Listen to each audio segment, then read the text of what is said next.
rare and balanced view on politics in today's world. Based on facts, born of rationality, common sense, and logic, providing context on today's events, this is American Perspective with Rick Thomas. Hello, everyone, and welcome to American Perspective. I am your host, Rick.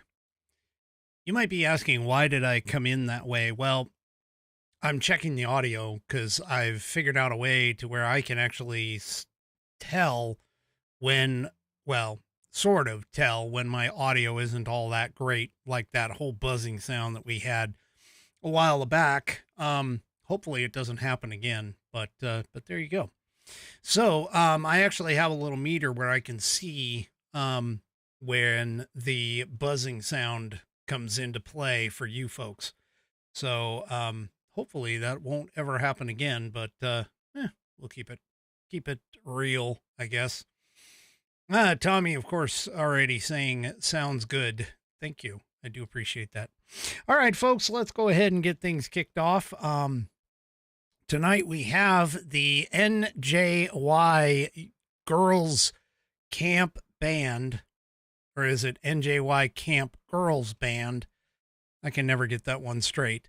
Anyway, we've got them on deck. So if you are of mine, please stand, remove your hat, if you're wearing one, and place your hand over your heart and join in with the NJY Girls Camp Band, whatever it is, in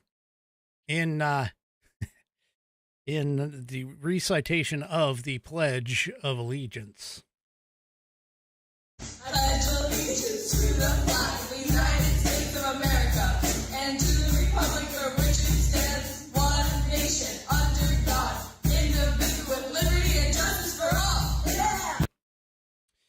All right, and of course, I appreciate them with that rendition of the Pledge of Allegiance. If you'd like to hear your rendition of the pledge played here on the program, all you need to do is record yourself performing the pledge in your style, whatever that style is.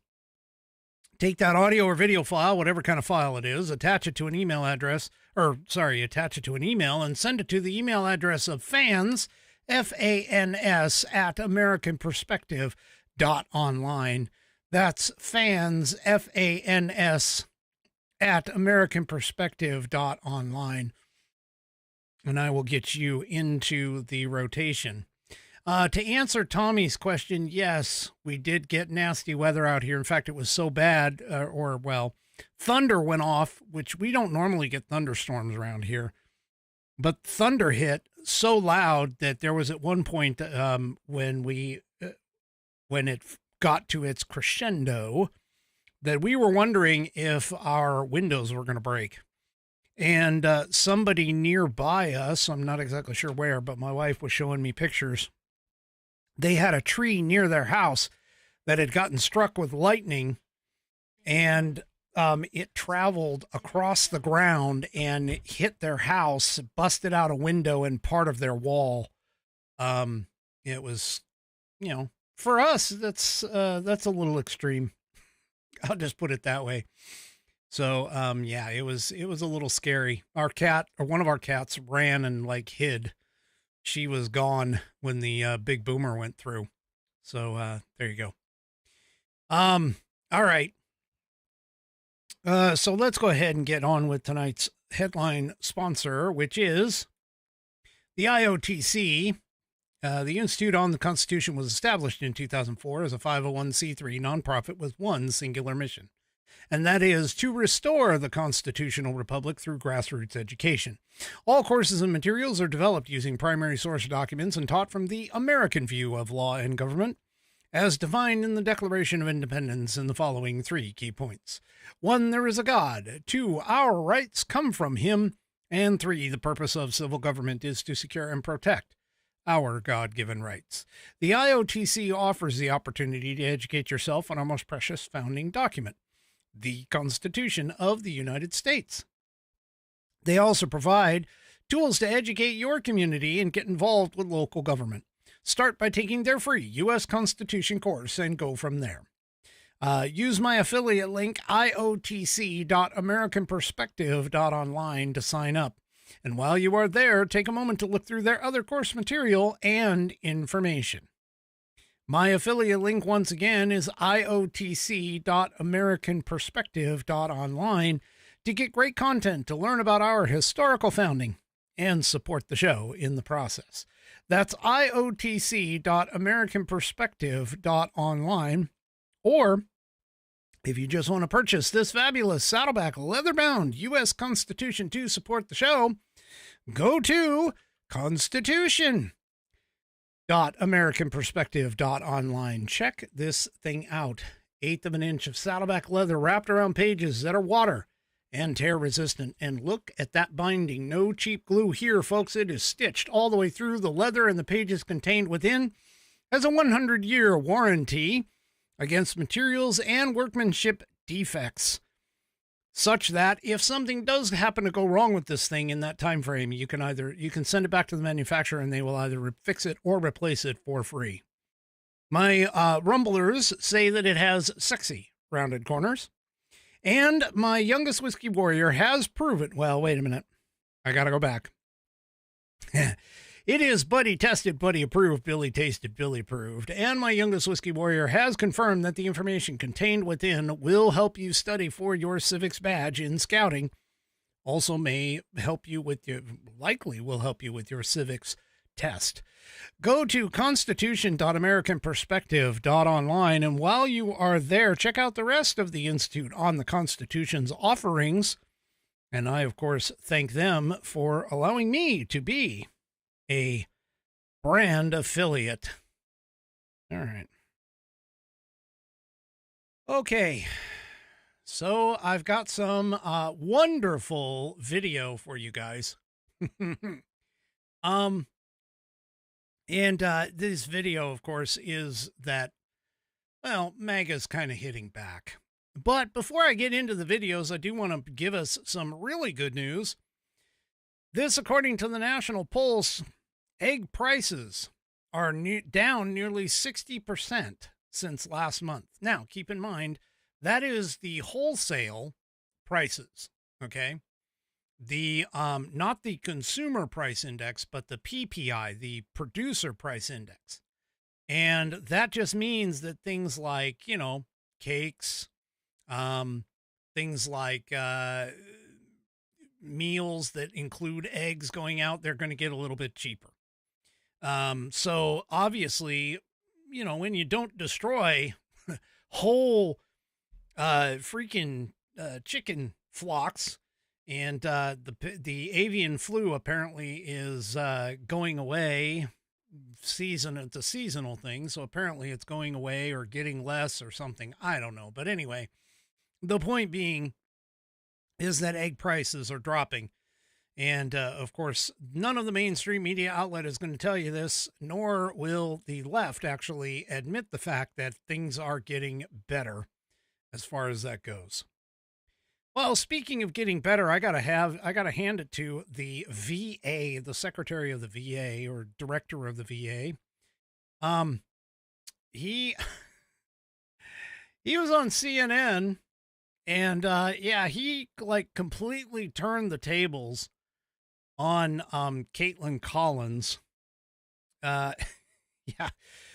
Oh, the Secretary of Veterans Affairs. Yeah. It didn't end very well for Caitlin Collins. So, what was supposed to happen apparently was that Doug Collins, no relation, but Doug Collins was supposed to be on CNN to talk about veterans. And CNN's Caitlin Collins, of course, asked him about what the left has been trying to label as a Signalgate, whole host of all kinds of things. I mean, they're still even talking about it on X. I still see Chris Murphy is, total moron, who's sitting there and is claiming that all these people should lose their jobs and so on and so forth. Well, anyway, this guy, he just ripped into Caitlin Collins, and he doesn't take no. I mean, you saw that one clip that he went and did. Oh, what was it? He was doing a sit down and he ripped into the reporter there too. So this guy takes literally no crap from these folks at all, which is very, very refreshing. But I'll just let him go ahead and take the ball and run with it. Do you believe that a mistake was made here, though, to have this conversation, to add a reporter, and to have it on an unsupported, classified group setting? Caitlin, as I've just told you, I've just answered the question. I wasn't part of it. And, I'm not going to speculate more than what the president's already talked about and those who've been involved have talked about. But we'd love to talk about the veterans.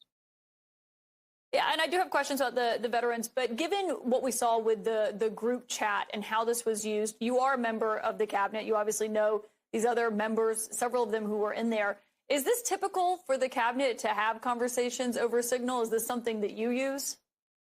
Well, Caitlin, since you undoubtedly do not want to talk about the VA, I have a question as VA Secretary. As Cabinet, I want to ask you, because I've been curious about this, because my job is to take care of veterans, and I would like to know why CNN is hostile to veterans, especially one in Florida, where you just had a $5 million defamation suit taking offense at a veteran who was trying to help people. In fact, one of your employees actually said, we're going to nail him. I have a question for you, Caitlin. Is that employee still employed? Are you really concerned about veterans? So if we don't want to talk about veterans now, you want to talk about everything else, I'd like to hear from CNN as the veteran cabinet secretary, why CNN seems to have a problem with veterans. Well, Mr. Secretary, respectfully, my question was about whether or not you as a member of the cabinet use this. And respectfully, I'm conducting the investigation. And I do have a lot of questions for you on Veterans Affairs, but I don't think it would be unwarranted to ask what you want to do is talk about a subject that I've already answered. And if you want to continue this like this, that's fine. But there are VA employees who are working very hard. There are veterans who get their care from the VA and they get their benefits from the VA. And it does me no good to speculate on something that I've already asked and answered. So I've asked and answered your question. Why don't you answer mine? Is this person still employed who said they were going to nail one of my veterans? Who you had to do a $5 million award from a jury because of defamation, and then you settled the case. Answer my question. Respectfully, sir, I'm asking the questions here, and I have no involvement in what you're referencing there. But if you don't want to answer the question about whether or not... Well, he's not taking any crap for sure about that. It's obviously what they were trying to do, at least what Caitlin Collins was attempting to do, is corner this guy and make him say something that was, I guess, defamatory toward the administration or something. I don't know. Anyway, she obviously is having a problem with this guy, so she didn't really handle that well. In the beginning, seriously, in the very beginning, when he said that, oh, you don't want to talk about veterans, that should have been her clue. That should have been the clue that she needs to go and change the subject when she asked about that question. Because you'll notice when she first, in the very beginning of the clip, she had the opportunity to gracefully step back, but instead she went and pushed forward. Yeah. So anyway, I like it when these people get wrecked. I really do. So anyway, yeah. There's the look of a person who's been schooled. There it is. That's the look of a person who's been schooled for sure. And wanted to kill this guy, Doug Collins. Anyway, yeah. So there you go. All right. Oh my goodness. Anyway, well, what could be better for what could be better than watching your vice president, former Marine, join up with other Marines and fire off weapons? I mean, what else could be more perfect for a vice president to do on camera? Yeah. So let's go ahead. First of all, let's go ahead and listen to J.D. Vance as he talks or speaks to the core group of individuals down in Quantico. So let's start off with that. We love you, we're proud of you, and we're going to support you every single step of the way. God bless you, Marines. Semper Fidelis. We'll put a boot in your ass. It's the American way. Hey, Uncle Sam, put your name in. I'm gonna get a strike for that one, because that was Toby Keith's courtesy of the Red, White, and Blue that was playing there. No, I don't have the copyright to that, but anyway, he visited the Marine Corps base and obviously gave a rousing speech. And these individuals just had a blast with him. Here he is, some more out of that. This is him coming up to the podium. How we doing?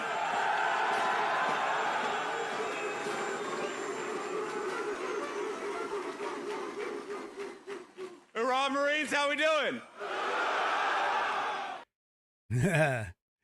They obviously like him, just like they like Donald Trump and have liked Donald Trump. Well, he got a chance to go out on the range and fire some interesting weapons. This was him at what appeared to be a sniper range. And yeah, so he, let's just take a listen. It's kind of windy.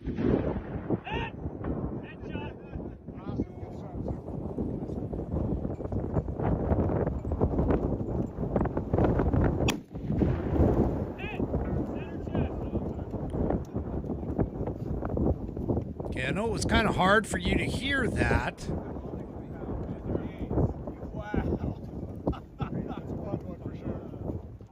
But, yeah, so he's getting up and he's talking to the folks, but I don't know if anybody heard that, and it looks like that's a Barrett 50 cal is what that looks like that is, based on the picture that I'm seeing here. I'm guessing it's a 50 cal, don't know 100%, but it is definitely a sniper rifle. Now, I don't know if anybody heard or if you could hear over the wind, but when Vance took his first shot, you heard the spotter call out, "Hit, headshot." Then, when Vance took his second shot, you heard the spotter call out, "Hit, center of chest." So obviously, our VP can actually fire a weapon effectively. Oh my gosh. But that wasn't the only thing that he did. Yeah, so here is another one where he is firing off what is being described as a machine gun. Oh, wait, gotta get here.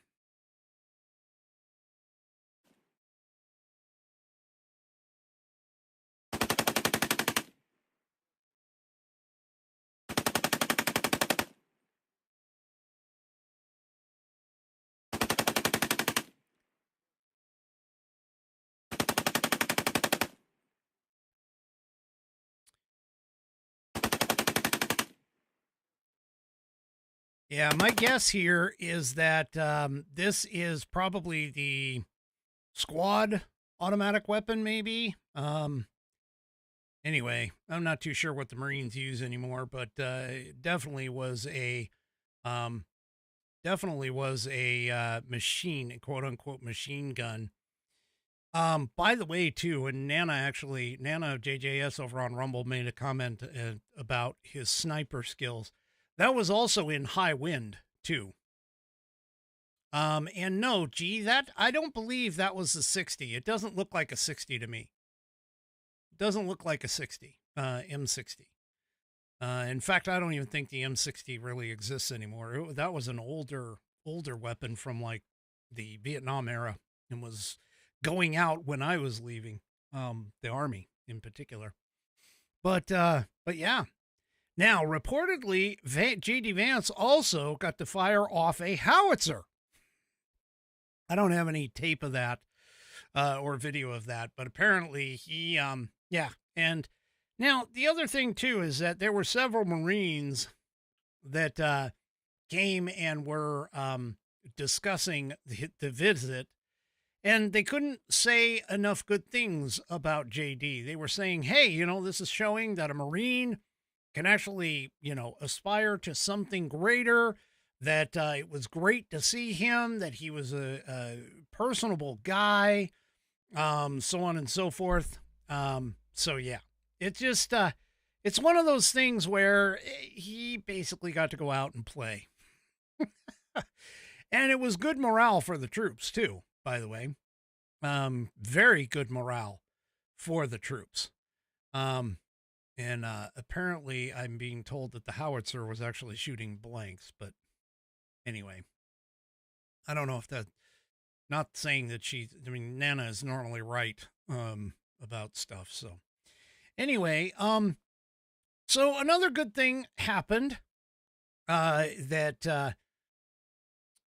okay. So I guess what he fired, according to, Tommy, over on Facebook, to be specific, he fired the M27, the M107, and the M240B, as in Bravo. So those were the specific nomenclatures, I guess, of the weapons that J.D. Vance fired. Anyway, Trump continues with the executive orders, and this one in particular, I personally think that maybe this isn't something that would necessarily need to be, I mean, you would think that it wouldn't need to be said, but then again, I mean, looking at our voting, all the states that are out there that don't require identification, here in the Daily Fetched, Trump cracks down on election fraud with voter ID executive order. So Trump wrote this executive order, signed it, mandating that voters provide proof of U.S. citizenship when registering to vote. 35 states required voters to present ID before casting a ballot before the November election. So this new executive order apparently directs Attorney General Pam Bondi to enter into information sharing agreements with state election officials to help them identify cases of voter fraud.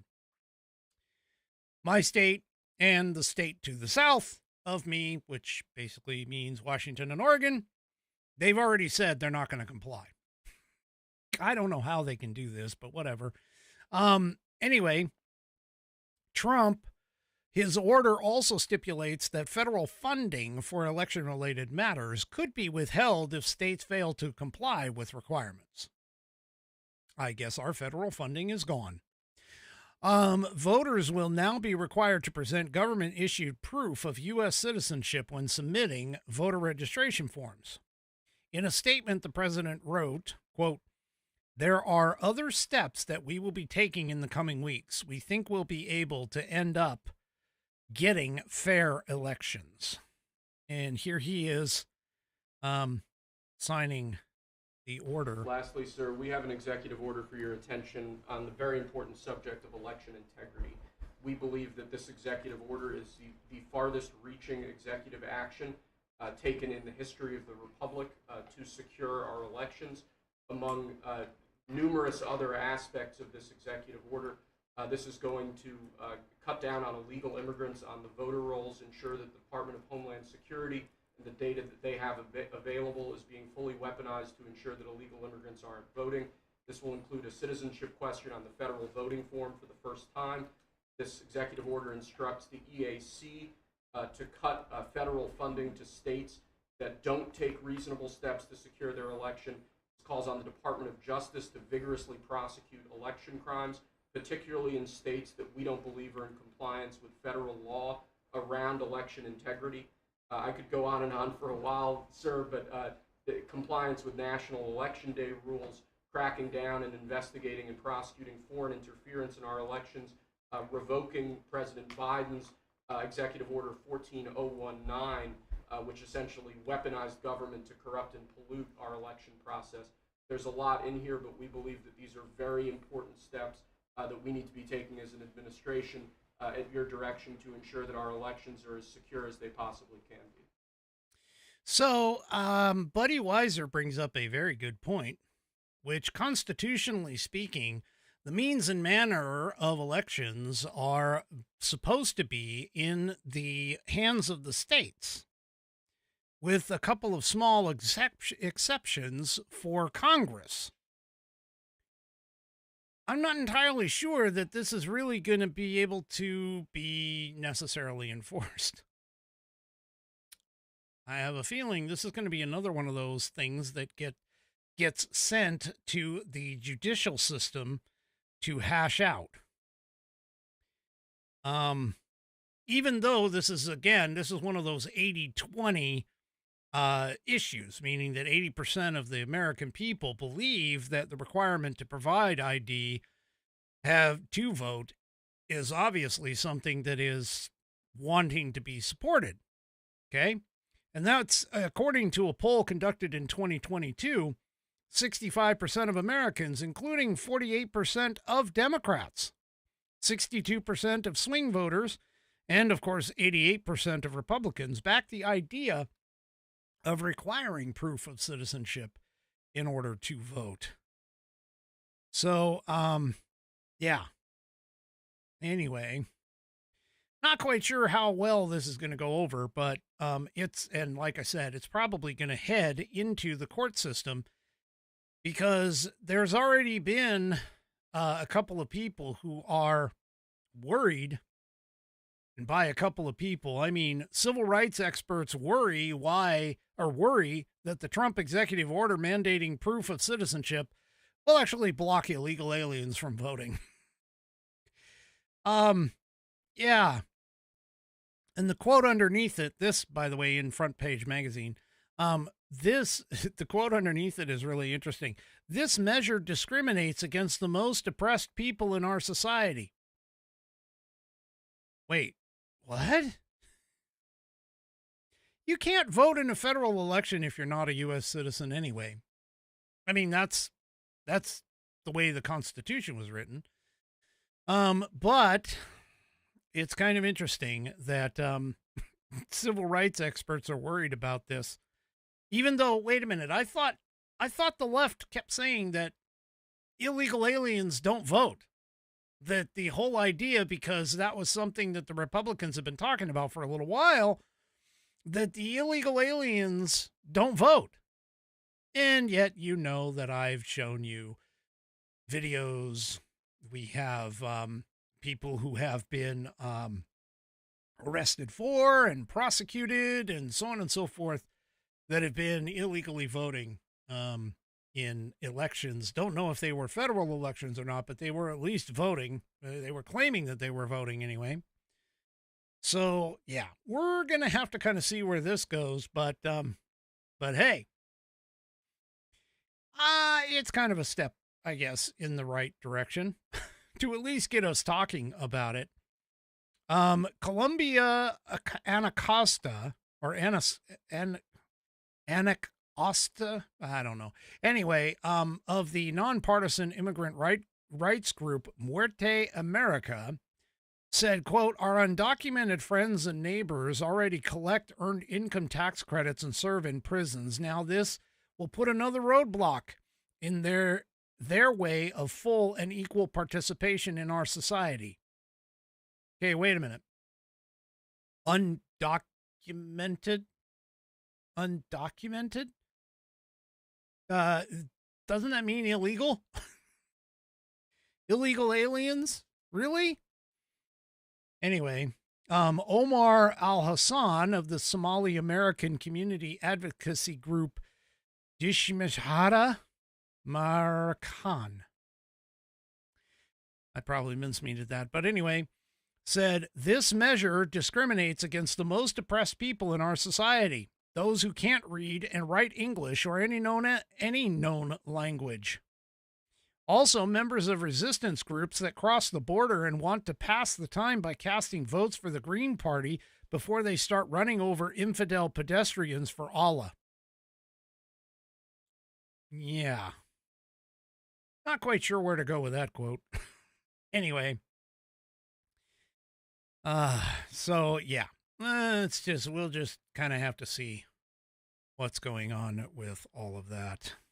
Well,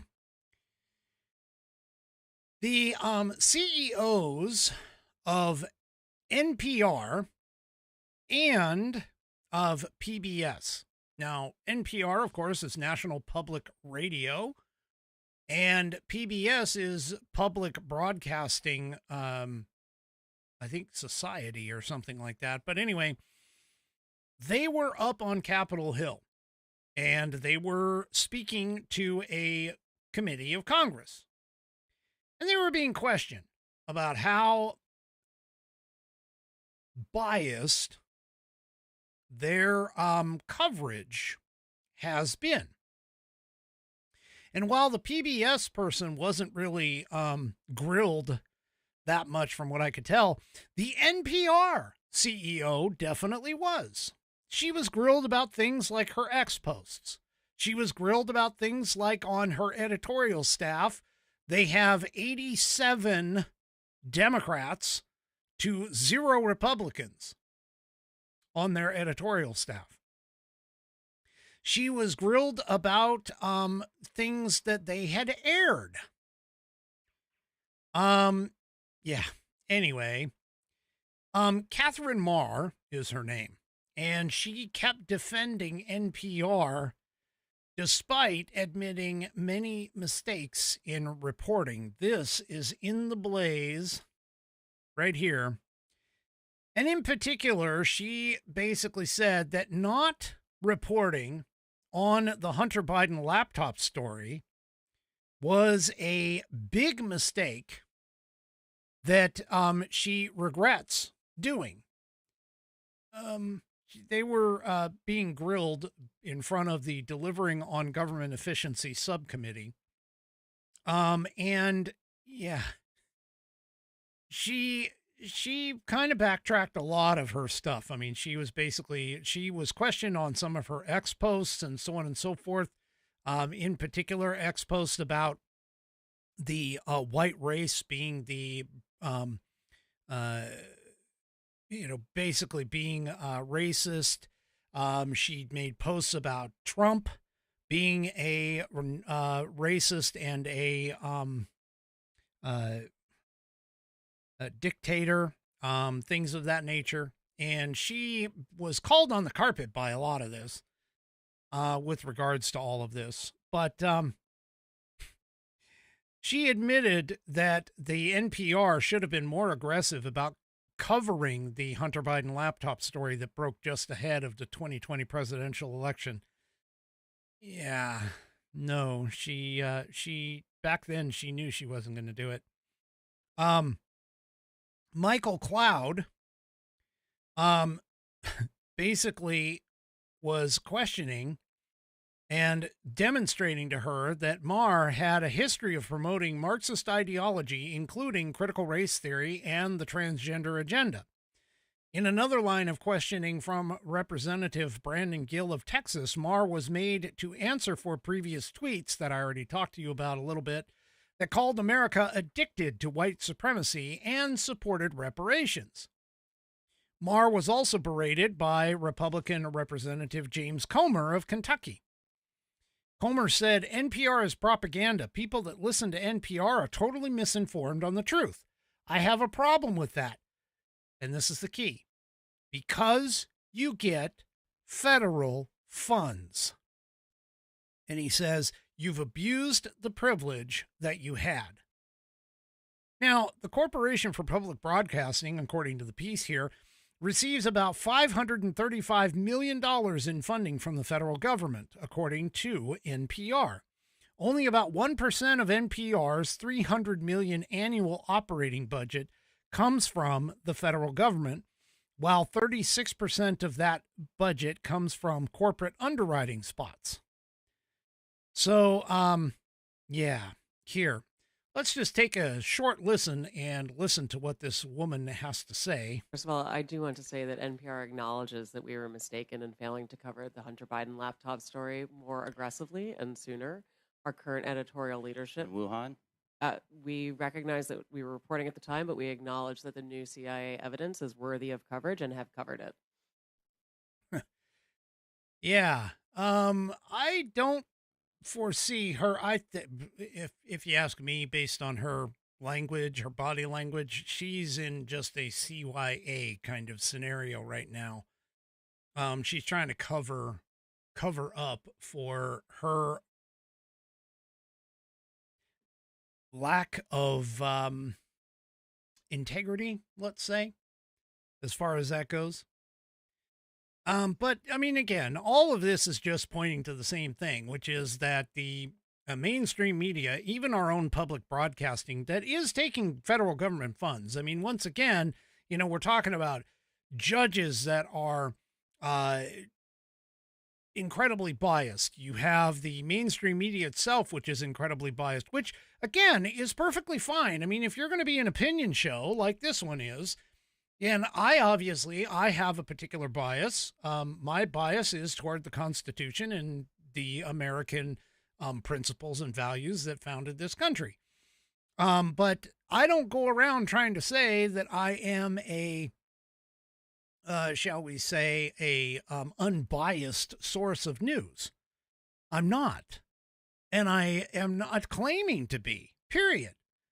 But yet, National Public Radio, which is funded by the government, is supposed to be neutral, middle of the ground, or middle of the road, I should say. And they aren't. They obviously are not. Well, moving quickly through a bunch of different stories here, there's an article in the Federalist that I think you guys need to take a look at that is being critical of Amy Coney Barrett, because she is turning out to not be the superb Supreme Court justice that we thought she was going to be. In this particular piece by Sean Fleetwood, here I'll show it to you. Barrett, apparently, according to Fleetwood, what Barrett fails to realize is that her failure to consistently abide by originalist doctrine is placing Americans' constitutional rights at risk. So she obviously has become a sort of enigma, they say, among avid Supreme Court observers, after filling the vacancy left by Justice Ruth Bader Ginsburg in late 2020. Many conservatives were hopeful that the former clerk to Justice Antonin Scalia, would offer a much-needed dose of originalism, because again, Scalia was very much an originalist. But unfortunately, she hasn't turned out that way. Now, that being said, I mean, she's joined by, Clarence Thomas, Samuel Alito, and on his good days, Neil Gorsuch.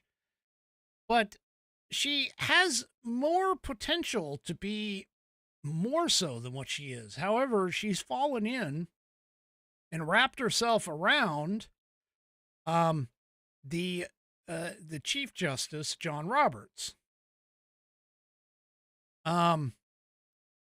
So anyway, what continues to stump, according to this writer, what continues to stump constitutionalists and Barrett hopefuls alike is her abject failure to consistently apply originalist doctrines to her rulings. This latest example was when Barrett signed on to the Supreme Court's decision in Bondi versus Vanderstock. In its 7-2 court ruling, the High Court's majority upheld restrictions put forth by the Biden ATF on so-called ghost guns that, according to Fox News, Second Amendment advocacy groups have characterized as unconstitutional and abusive. Now, that is true. Now, I didn't cover this. I had it in the list, but I haven't covered this. Now, authored by Gorsuch, the majority claimed that the 1968 Gun Control Act embraces and thus permits ATF to regulate some weapons parts kits and unfinished frames or receivers, including those discussed in the case. Because the Court of Appeals held otherwise, Gorsuch wrote, in its judgment is reversed, and the case is remanded for further proceedings consistent with this opinion. So here's the thing. These ghost guns, again, are guns that are partially manufactured, not fully put together, and are finished in manufacturing and then, of course, put together at home. Within...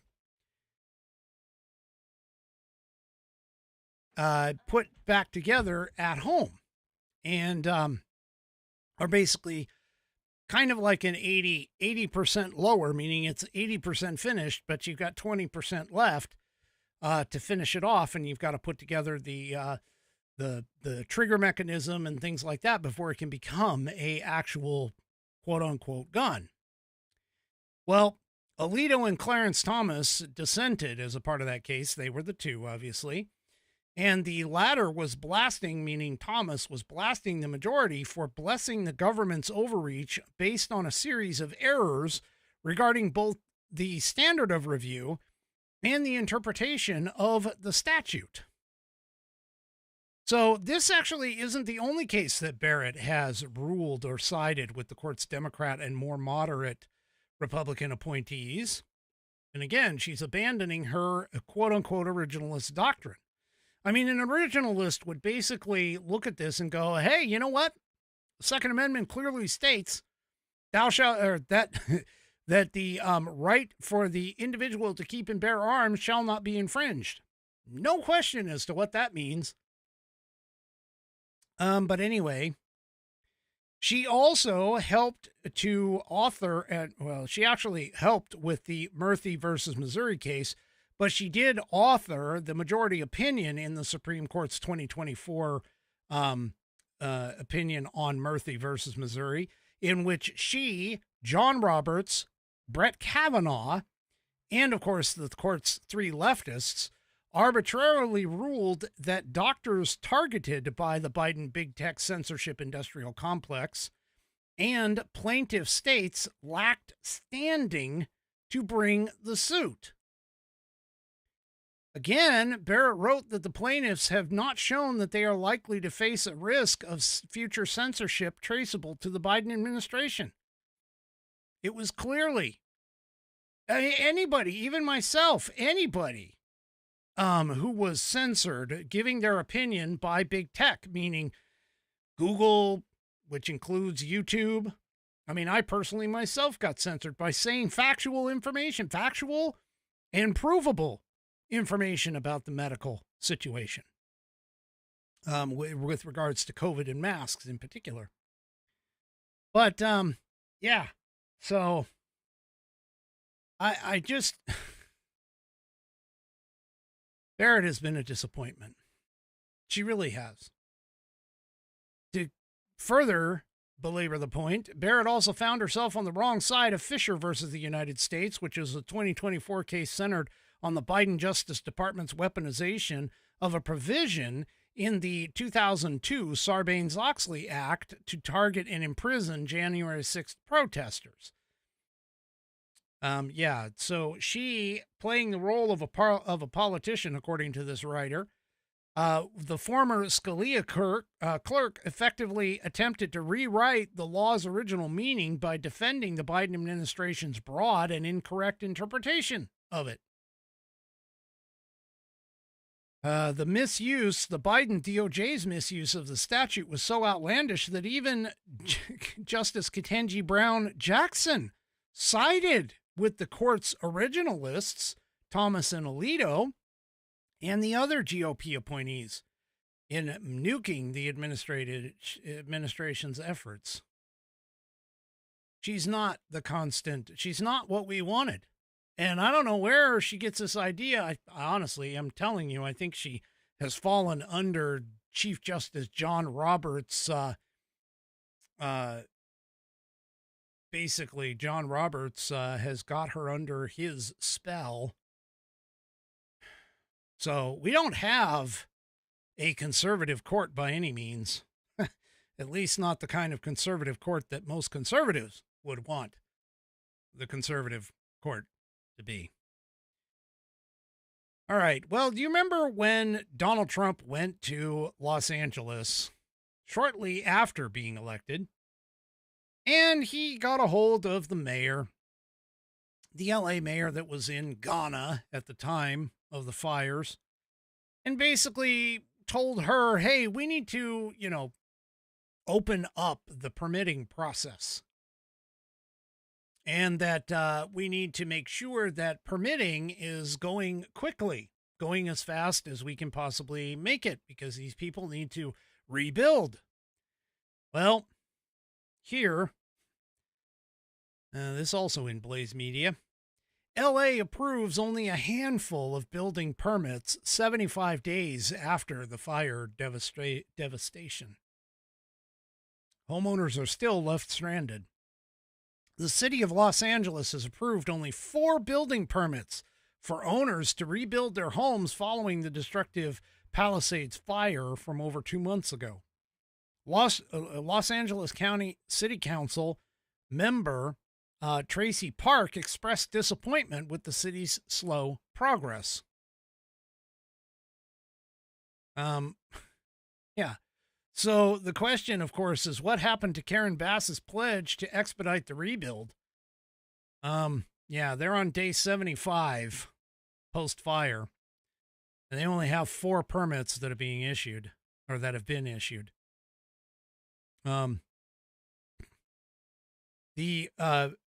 Tracy Park made a comment where she says, I don't think it's a lack of interest in rebuilding. I suspect it's indicative of a systemic issues that we need to continue to focus on. She says the loss of business and tax revenue is going to impact us. I mean, we are looking at hundreds of billions of dollars in economic losses overall, and I don't think there's any real easy way to sugarcoat this. It's a mess. Now, in mid-January, Mayor Bass issued an executive order that claimed she would clear the way for Los Angeles residents to rapidly rebuild the homes they lost in the ongoing firestorm and lays the foundation for businesses to plan their rebuild. She vowed, quote, to expedite the rebuilding of homes, businesses, and communities, noting that the executive order was the first step in removing the red tape and bureaucracy. According to Bass's office, the Executive Action Coordinated Debris Removal launched a one-stop shop to swiftly issue permits and expedited approvals for the 1,400 housing units. On Friday, Bass announced that she had signed yet another EO to allow Palisades residents to rebuild more quickly. That action stated that it would, quote, streamline permitting for owners who rebuild. Here's why. All electric, more fire resistant homes, and, quote, promote the use of fire resistant construction materials to harden homes and businesses as Los Angeles begins to rebuild. Also, she says, to further strengthen the resiliency of utilities and ensure power reliability during severe weather events.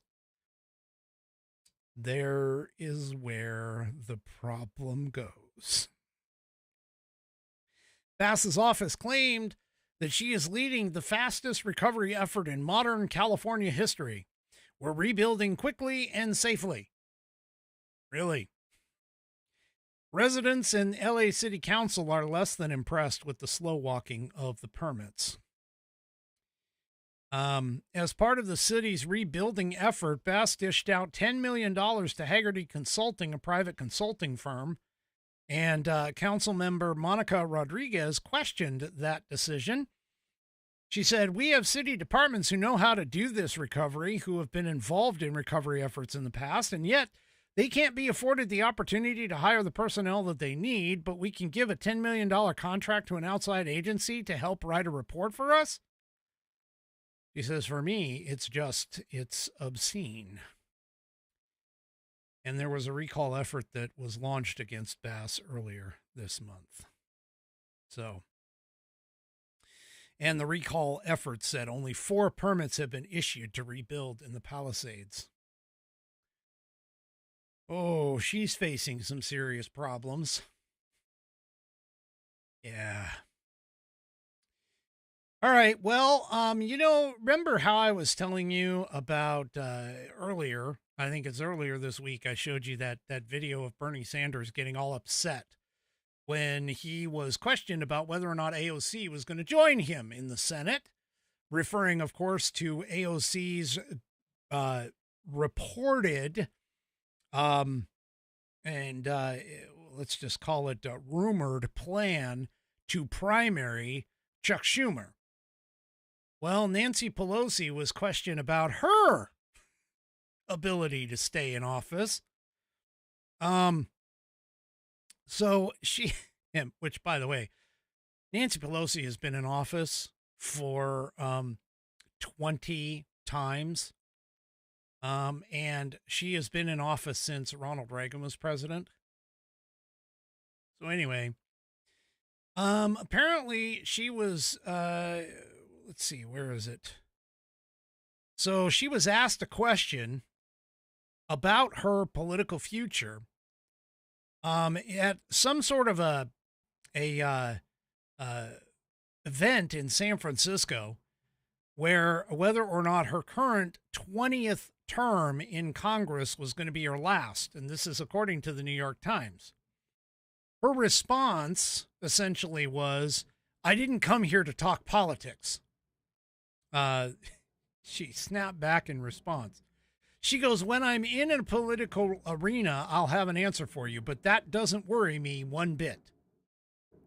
The exchange happened while the woman was obviously back in her home state in California. And the former speaker reportedly then turned to a member of her staff as she was being escorted away and asked that question: "Why do they always give women the dumb questions?" Oh my gosh. Anyway, yeah. Now, keep in mind, there's a couple of things that I always say about this stuff. One of them being the fact that when you have name recognition, because let's face it, not too many people in this day and age actually know who their representatives are until they get into the ballot box and they recognize that name. And even then, not one could probably tell you how that individual has voted and whether or not it has been upon the right side or the wrong side of any individual's beliefs. That being said, Democrats are like, hey, if it's a D behind their name, they don't care.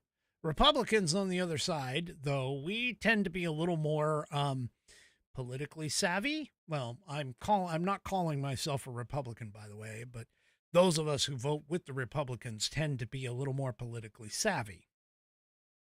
So the fact of the matter is, I don't think she has to worry about being primaried because, let's face it, everybody recognizes Nancy Pelosi's name. Anybody that pays attention to the news recognizes her name and is going to more than likely reelect her just because of the fact that, they recognize her name. Kind of like that movie that had James Garner in it. And I think it was Eddie Murphy ran for Congress because he happened to have the exact same name as the James Garner character who died while in office. And he ended up being picked up. I don't remember the name of the movie, but believe me, it's a hilarious movie, but it's really interesting and pulls a satirical viewpoint of everybody's thought processes towards voting in today's day and age. Everybody goes off of name recognition. That's the only thing that they do, it seems. Is that, or they're just looking at the voters pamphlet right before they get into the voters booth. Yeah. Anyway. So, yeah. What a mess. All right. One last, thing. One last, article here. So apparently, when we're talking about Democrats in particular, you know, their flirtatiousness with criminals and criminal behavior is also seems to go hand in hand.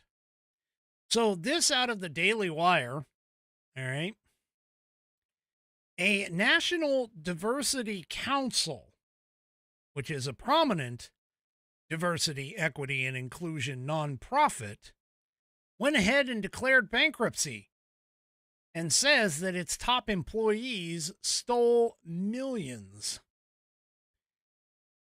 Millions. Yeah. So a Daily Wire investigation found that this occurred, and this is after its board accused the founder and top employees stealing millions of dollars. So apparently Bill Clinton and Oprah Winfrey were set to deliver a keynote conference run by the alleged thief, apparently through his for-profit firm, next month.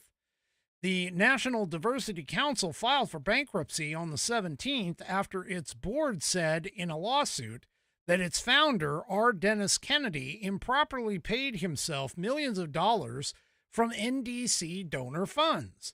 The suit said Kennedy paid himself a grossly excessive salary while using the nonprofit as a front for his for-profit diversity consulting business called Diversity and Leadership, Inc.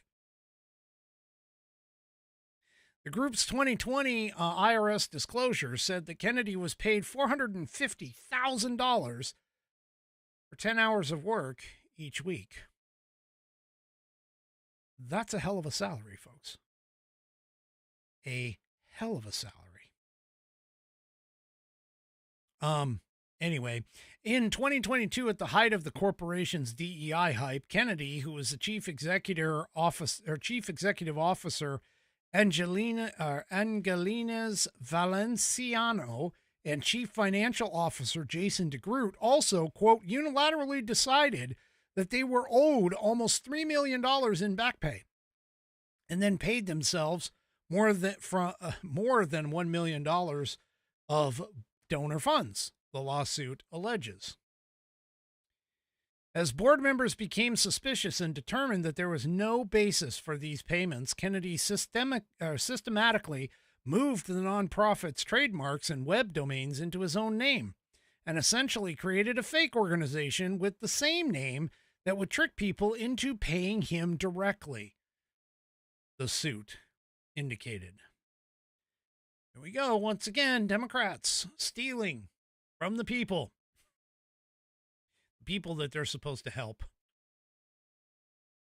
All right, folks. That's it for me for this evening. Do me a favor, if you haven't already, head on over to rumble.com, get yourself an account. It is free. And once you are there, take a moment to search up the American Perspective channel. Hit that green follow button when you find it to get notified every time I go live. Also, too, don't forget those thumbs up and like buttons across all of my platforms, whether it's X, YouTube, Facebook, and, of course, the aforementioned Rumble. We will see you tomorrow night, 5 p.m. Pacific, 8 p.m. Eastern Time, right here on American Perspective. Have a great rest of your evening, and good night, everybody.